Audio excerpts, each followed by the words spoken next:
सारखौ आंनि जिबि ब्लग इउट्युब चेनेलाव बरायनानै लाग्रोबाय। दिनै मोनसे गोनांथार प्रश्न सोंनो सारनाव कल खालामनाय जादों। प्रश्नआ जाहैबाय पेन्डिं बर्तमानाव ससियेल मिडियायावबो नुदों आरो खेल लानानैबो जों नुबोगासिनो दङ जे बिटिसिनि चिफ हाग्रामा महिलारि सार बिथांखौ मोनद' हारिनो एसटि होनायनि सायाव एनअसि हरदों होननानै दिनै बुंसोलायदों आरो फारसेथिं जों खोनानो मोनदों आरो खौरां बिजोङावबो नुनो मोनदों जे बै समनि दुलाराय बर' फरायसा आफादनि आफादगिरि मानगोनां रोनगोरा नार्जारी बिथाङाबो एनअसि हरदों डिउरिं हिज टेन्युर गावनि बे खुंनाय समावहाय फरायसा आफादनि आफादगिरि जानाय समावहाय। दा बेफोर बाथ्राखौ लानानै जोंनि रायजो राजाफोरनि गेजेराव माखासे प्रश्न सिखाङो, गोनो गोथो सिखाङो। थार बाथ्राखौ नोंथां सारनाव मिथिनो लुबैनानै आं कल खालामनाय जाबाय। सारा बिनि सोमोन्दै इलाबरेटलि फोरमायहरदो जाहाथे रायजो राजाफ्रा मोजाङै बुजिनो हानाय बादि। हामबायसै गिबिसिनथारावहाय नोंथांखौ आरो नोंथांनि चेनेलखौ नायग्रा साफ्रोमनिसिमबो जों United Tribal Organisation of Assam सर्टनाव इउटिउबनि जानानै गाहाम हामलायनायखौ बावहरग्रोयो। खोथाथ' दा बे बार्निं इस्यु, ओमफ्राय आं नोंथांनि कुइसनखौ होनायनि सिगां माखासे जेनाखि जोङो इउटिउबआ जोङो मा खामानि मावखो बिनि सोमोन्दै बेखौ सर्टलि आं बुंग्रोनो सानदों आरो। जाहैबाय जोङो इउनाइटेड ट्राइबेल अर्गानाइजेसन अफ आसामनि जानानै आङो 10 बारसे आउट अफ इन्डिया इउएनअनि प्रग्रामावहाय बाहागो लाहैबाय। ओमफ्राय बेवहाय अलरेडि जोंनि जिनाखि हानि समस्या, ओमफ्राय जोंनि थागिबिनि समस्या, प्लास बिनाखि जायखौनाखि नन इन्डिजिनास बिसोरखौ इन्डिजिनास हिसाबैहाय दा जोंनो बुंदों ट्राइबेल, खिन्थु बे इन्डिजिनास नन इन्डिजिनासनि खोथा दं नालाय बेखौ लानानैहाय जोङो अलरेडि बुंबाय भारत सरकार आसाम सरकारा नन इन्डिजिनासखौनो बिसोरो ट्राइबेल स्टेटास होनानैहाय इन्डिजिनास बानायनो नायगासिनो दं होननानै जों अलरेडि बे बुस्थुखौहाय रिपर्टखौ होजोब्बाय आरो डिटेल्स इन्टारनेसनेल लेभेलाव बेखौहाय जोङो मोनसे इस्यु थागिबिफोरनि इस्यु हिसाबै बेखौ आं अलरेडि रिपर्टखौ होबाय। दा नोंथांनि जिनाखि कुइसन सायाव आं बेखौ बुंनो सानो जे 1996 नोंथाङा जे खोथा बुंदों बै समावहाय आबसुनि दैदेनगिरिया रोनगोरामोन, आक्रासुनि दैदेनगिरिया बिस्वजित रायमोन। बिसोरो जयैनो मोनसे एग्रिमेन्ट खालामलायदोंमोन आरो बे एग्रिमेन्टआ जाहैबाय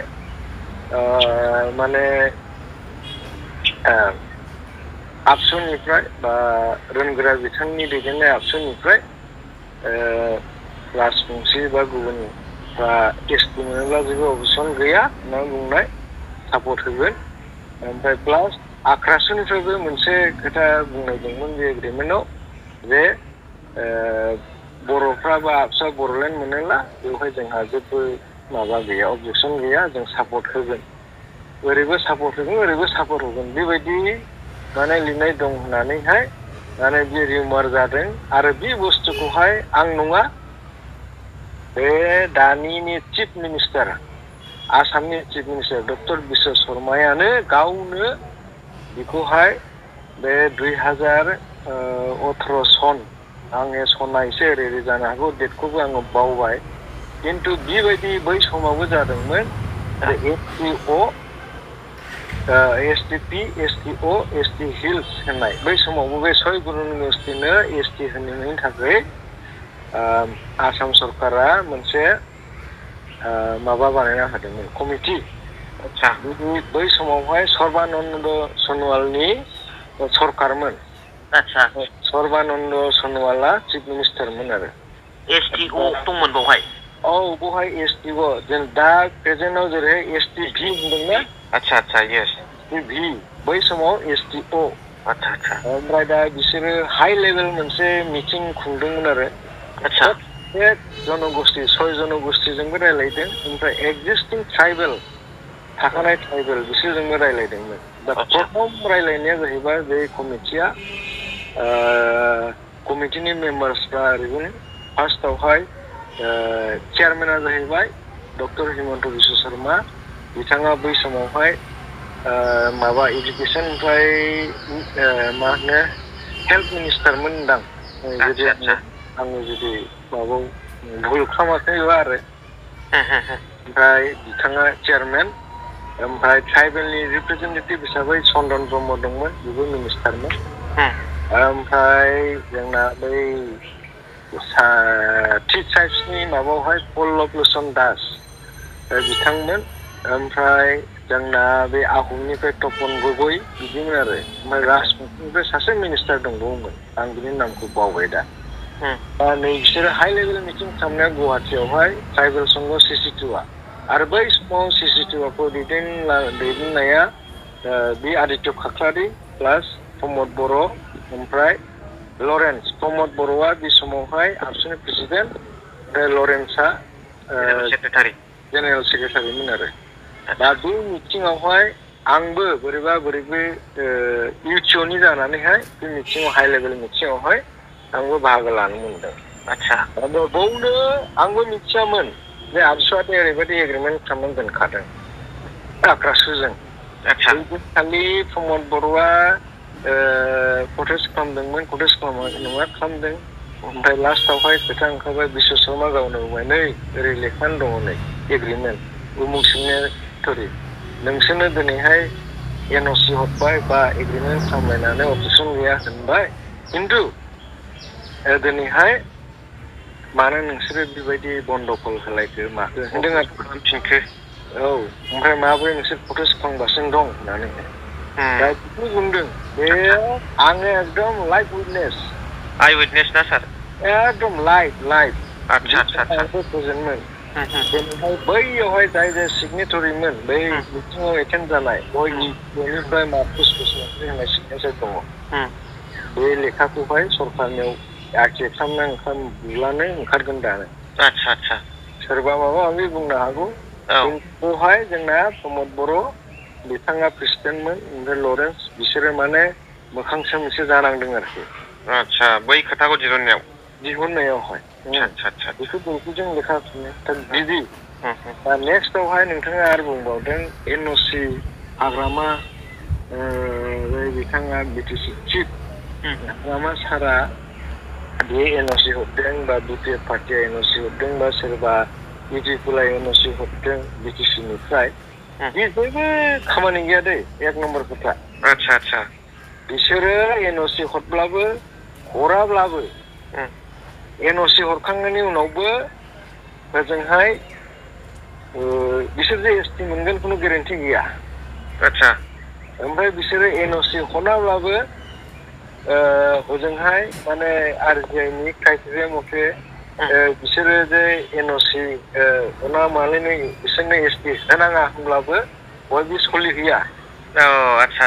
बे खोथाया बेनो एक नम्बर खोथा बेनो दा बर्थमानाव गन्दगल जानायनि मेन खोथाया बे नालाय ना सार बेखौनो आं बे बुस्थुखौ बयबो माने मिथिनानै लानाया मोजां आं बेखौनो बुंदों दा जोंनि बिटिसिआ मोनसे स्टेटनि गेजेराव थानाय मोनसे माबा काउन्सिल फिसा काउन्सिल मोनबा डिस्ट्रिक्ट मोनबोमोन सिगां दा मोनबा दा बिनि चिफ सासेया माबा दा जायहा सालायदों बे पलिटिकेल पार्टिया एनअसि हरनाय लोगो लोगो जे दासिमबो दिल्लीनि पार्लियामेन्टआ बयबो मानिजोबगोन बे नङा मानोना खारना जाहैबाय मेन खोथायानो जाहैबाय क्राइटेरिया फुलफिल खालामनांगौ माथो बे मोनबा क्राइटेरिया दं बहाय सोर मोनथावथाव बिसिबा मेन खोथाया नोङो आं सोरखौबा नोंथांखौनो बुंबाय दा बे बिथाङा जोंनो बिराद गिदिर इउटुबार माबा जाहैबाय बेखौहाय जोङो इउटुबारनि चेयारमेन बानायनांगौ होनब्ला बे सोलिगोन नामा संगठननि सासे फिसा मानसि जानानै थिग बेबायदि आरो खोथाया आं एग्जाम्पल होदों दे प्रसेसजों थांनांगौ दा बहाय बिराद दं पार्लियामेन्टआव पास जानांगोन RJ मेडिकेल मोननांगोन क्राइटेरिया फुलफिल जानांगोन संबिधानाव मा लिरनाय दं बेखौहाय फुलफिल खालामनांगोन दा जोङो बेखौनो बुंनो सानो नोंथांनि चेनेलनि दारै दिनैहाय प्रटेस्टखौ जों खालामनांगौ नो डाउट प्रटेस्टखौ खालामनांगौ खिन्थु प्रटेस्ट खालामनायनि नामावहाय सोरखौबा दुसिनाय गावजों गाव नांलायनाय बा जोङो मोनसे भाइलेन्ट पन्था लानानैहाय भाइलेन्सआवहाय जोङो बे बुस्थुखौ थांनाङा प्रटेस्ट खालाम बयहाबो राइट दं डेम'क्रेसि कान्ट्रि नालाय everyone has right to protest. Oh yes, yeah. Oh, sir. Everybody has right to protest. दा थिग बेबायदिनो everybody has right to demand. थिग बेबायदिनो बिसोरबो डिमान्ड खालामथों जोंबो प्रटेस्ट खालामनांगौ खालामबाय थागोन खिन्थु बेयो नन भाइलेन्स जानांगौ आरोखि दा मोनसे खोथाखौ जोङो बेखौबो बुजिनांगोन दिनै मानो जोंनि लिडारफ्रा माखासे मानसिफ्रा स्रि दिनैहाय मानो सोरबा NOC हरदों मादों ना बयबो हरदों मादों बयबो सापर्ट दिनैहाय जोंना लिडिं माखासे ट्राइबेल अर्गानाइजेसनफोर दं बिसोरखौ आङो नांख'वा बिथांमोना बय NOC हरदों थिग बिसोर मा होनदों 6 कमिउनिटिनो माबा ST होयोब्ला जोंहाजों जेबो खहा जाया ST कमिउनिटि जायानाखि 14टा जाति दं एक्जिस्टिं ST कमिउनिटि बिसोरजों जेबो खहा जाया अब्ला जोंहा एक्सन गैया होनना बुङो खिन्थु दिनैहाय बिसोरो मान बुङा जोङो 5,000 जन थैबाय बड'लेण्ड डिमान्ड खालामनायाव ओमफ्राय बहाय बे डिभाइड आसाम 50-50जों लोगोसे जोंनि वान अफ दा मेन डिमान्डआ मामोन कार्बि आंलंआव थानाय बर'फोरखौ मा खालामनांगौ ST हिल्स होनना स्टेटास मोननांगौ बिसोरखौ मान बावलाङो बिसोरो बिथांमोना दा बेखौ जोंल' बे खोथाखौ बुङो आरोखि दा जों इउटुबाव बे खोथाखौ बुङो ओमफ्राय दा जोङो स्टेट उइदिन बेथ' कार्बि आंलं जोंनि स्टेट आसामनि जोंनि स्टेटनि गेजेरावनो थानाय ST हिल्स बिनाय थागिबि मानसि बेखौनो बिसोर होआखै 5,000 जन थैलाबो दिनैहाय बै बिहार उड़िसानिफ्राय जायखौहाय झारखन्डनिफ्राय जायखौनाखि लेबार हिसाबै लाबोनाय बिसोरबो दिनै होनो नागिरदों जोंजों सेम स्टेटास बिदि खोथाखौ लानानै जोङो अलरेडि बेफोरखौ इउटुबनि जानानै आं बुंबाय ओमफ्राय बेखौ जोङो आयेनगतभावे नांगोन ओमफ्राय बेखौ फार्स्टआव जोङो High Court supreme court next international कर्टआव जों थांगोन आरो ओमफ्राय गासैबो बै United nations permanent फराम four इन्डिजिनास issues बेवहाय जोङो बेखौ प्लेस खालामखाबाय अलरेडि ओमफ्राय बेखौ सानसे ओरैबायदि जागोन उनाव जों दा सारमोनहा खुनु प्रकारै बे ST जानायखौ खुनु गनायनानै लानाय गैया बे सोर सरकारजों जिरायनानै रायज्लायनानै मा खालामबाय थाथों खिन्थु जोङो बेवहाय नो कमप्रमाइज मानोना जोङो दानो ST मोननानै स्रि थायोब्ला माखासे लिडारफ्रा जोंना कररपति जानो हागौ बा माबा मोनसे सुबिदा मोननानै माबा डेभेलप जानो हागौ खिन्थु जोंनि जाथि ST जेसेबां दं जोंनि लेन्ड राइट्स जों बेखौ केयार खालामनांगोन बिसोरजों खहायाथ' जाखाथारगोन ना सार बिसोर मोनोबा हानि जेनाखि हानि मोनथाय बिसोर बहाय थानो मोनगोन बे हानि राइट्सखौ जों बिसोरजों हास्लाबनाय नङा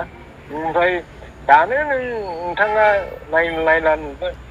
राजबंसि ओमफ्राय जोङो आहम बे IPS ACS IS